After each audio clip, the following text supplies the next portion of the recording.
to Tyler's Book Club Reads. My name is Tyler and this is my first ever review video that I've recorded on this channel.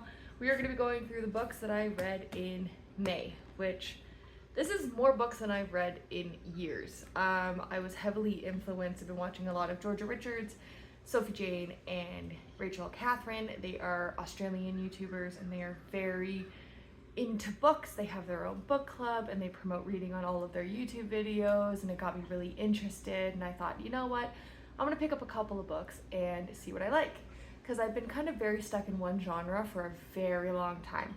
So let's get into it. The first book that I read was Bridesmaids for Hire. Yes, Bridesmaids for Hire. This book was pretty spicy in my opinion. I have never read a romance. This was my first one, and I think probably in relation to like ACOTAR or any of those other books, it probably is like very minimal spicy, but for me there was quite a bit of spice in it and I was like, not really for that. Plot was really good though. It's a story where there's a girl and she has a business where she helps bridesmaids get married. There's a story where there's a girl, she helps brides get married, so she's kind of like a wedding planner. She has a business, isn't doing so well, so she goes on vacation and she ends up running into her brother's best friend, and he's there for a wedding. Now, the wedding is one of the biggest weddings of the year. It's his boss's daughter who's getting married, and they're like super wealthy, and they run into each other, they hate each other, but they decide to work together to try and salvage both of their sides of their lives. So he's trying to get a promotion, she's trying to expand her business, and it's a lot of like will they, won't they, forbidden love type thing. But I actually quite enjoyed the plot. So the spice, not so much, but the plot was really good. I gave this one a 4.5 out of 5 stars, I think, and ended up really liking it. So that was my first romance, and I will read more romances in the future. And I think I did read another romance in here that had 0 spice, which was Chef's Kiss. Okay, the second book that I read was You May Now Kill the Bride by Kate Weston. This book was 5 stars. I've never given a book 5 stars. I didn't know I could give a book 5 stars. This book was 5 stars. It follows a group of friends, ladies who were friends when they were young kids, and as they got older, they kind of fell apart. They come back together for a hen do, which is like a bridesmaid shower or bride shower. What's it called? Whatever. They get together to celebrate the bride. And people just keep dying really randomly. So it's a murder mystery. It's a cozy murder mystery. It is kind of, I would say, it's shocking. Everybody in this group has secrets, and I love that. If you see this, I'm not gonna say anymore. If you see this, pick it up, because it is such a good read. I read this in like 3 days, which is a feat because I have a 3-month-old. So I read that one. The one I read after was Argylle by Ellie Conway. This book, it's kind of unfair because I started this at the beginning of the year. Before I had Daniel, I had a routine where I'd come downstairs, have a coffee, sit down and read some of this book. Now, I didn't pick it back up again until May. So I got back into it, got back into the world, and it follows 2 different stories. A guy who becomes a CIA agent trying to stop another character in the book from finding a secret room. You know, the stories kind of are separate and then they come together towards the end. Overall, the plot was really good, and they actually turned this into a live action film, which is already out. I think it's been out in theaters for a while. I wanted to read it before I saw the movie. There was a lot of really drag on parts in here that I wasn't a super big fan of, but I see how it can make a really good live action film. So I gave it 3.5, I think. There was a lot of CIA jargon, a lot of run-on paragraphs. I thought that the book was longer than it needed to be. But I'm very excited to see the live action movie now that I have read the book. Next book I read was Ernest Cline's Ready Player 2. This book was interesting.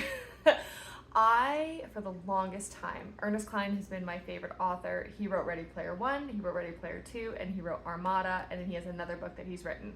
So when you have an author who's only written a couple of books, it's difficult, or when you have a favorite author, I should say, who's only written a couple of different books, it's kind of locks you into a box. And that's what I was saying at the beginning of the video, is I really only read science fiction Ernest Cline. I tried to find authors that were similar to Ernest Cline, and nothing really hit the same. Ready Player 1 was turned into a movie. If you haven't seen it, go see it, it's great. A lot of 80s and 90s references, which is great because I'm 36, so I recognized all of them, I laughed to them, I wasn't kind of lost. Whereas Ready Player 2, there's a lot of like 60s, 70s references that I just didn't get. So there was a lot of things that, again, went over my head. The plot was really good. I think they're turning this into a movie as well. This is going to be great if it comes out as a movie. But if you like science fiction and you like Ready Player 1 the movie and you like Ready Player 1 the book, I would read it. There was quite a bit that I did get, but there was quite a bit that I didn't. So I'm pretty sure I gave this a 4. I have an Instagram called Tyler's Book Club Reads where I rate the books that I read. I think I gave this a 4, if not a 3.5. All right, the next book I read is I Hope This Finds You Well. I picked this up at Costco. This is by Natalie Sue. This is such a good book. I gave this 5 stars. I work in an office type situation. I always have, so I really related to a lot of the stuff that went on in here. Also, if you're located in Calgary or have been to Calgary, the author is from Calgary. Well, not originally, but she writes from the perspective of being in Calgary, so there's a lot of places that are referenced in here that I was like, oh, I've literally been there, like Princess Island Park. I was like, oh, that's so cool. It really pulls you into the story. This follows a girl who is working at a kind of dead-end job.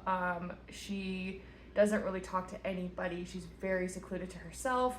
She does this thing where she sends emails, but then below her signature, she'll type out like just how she really feels about somebody and then white it out and then send the email. So they'll never see it, but she gets to kind of like get that off her chest. She forgets to white it out one time and she gets caught. It leads to her getting her computer monitored, but what actually happens is she gets the access to everyone's emails, and she learns a whole bunch of secrets and horrible things and stuff like that. Does have a love story in it, which is very, very cute, cozy romance. I think I would classify this as just like a fiction YA cozy romance. There's no like murder or anything like that, but I gave this a 5 stars. This was so good. I read this in like 4 days. If you see it, pick it up because you will enjoy. And finally, oh my goodness, I don't even know where to start with this book. It's Every Time I Go on Vacation, Someone Dies by Catherine Mack. And oh my god, this is a 6 out of 5 stars, guys. This was so good. It follows, it's kind of a weird concept, but it works so well. So Catherine Mack is the author of this book, obviously, but we're following an author of another book who writes murder mysteries. She ends up going on a press tour to publish her book or to like promote her book, and people keep dying. And it's just so good. I don't kind of want to spoil anything, but there's something that this author does where, I don't know if this is in frame because my camera is backwards, but she annotates her own book. So if you look and you find the number beside a sentence, 48. Where is 48? It's quite small. Where is 48? Is it on this page? Of course I choose a page where I can't find the number, but there's like a little number that'll appear beside the sentence, and then she has like hints or explanations or just witty comments like at the bottom. Oh, this book was so good, and Catherine Mack has become my new favorite author, and I never thought Ernest Cline wouldn't be my favorite author, but I can't wait for anything else that she reads. This was absolutely incredible. So, it's just like, it was so random, and I was just like, looks good, sounds good, picked it up, 6 stars. And that, my friends, rounds out all the books that I read in May, which again is more books than I have read in years. So I hope that you guys enjoyed. I do, as you can see, this is my TBR. Oh, I should grab the book that I'm currently reading now, because that's fun to kind of talk about as well. Okay, I'm currently reading House of Hollow.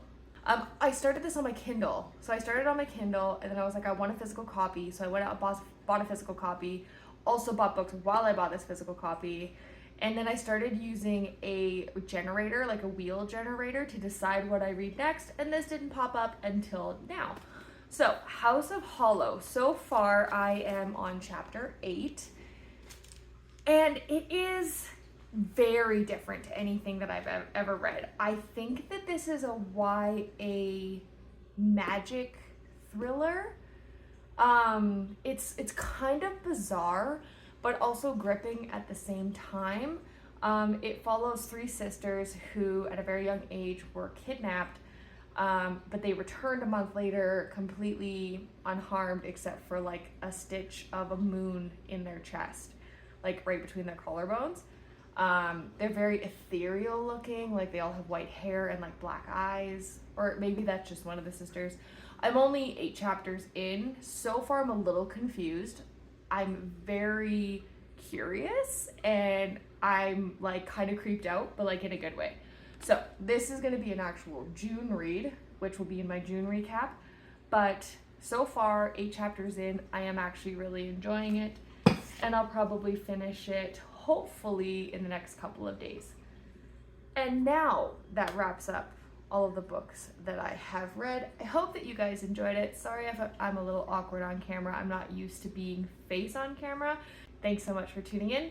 If you guys have read any of these books or have any recommendations based off of these books for books that I should read, please comment down below, because I can't stop buying books and I think that it's a great hobby. As you can see, I do have quite a few TBRs.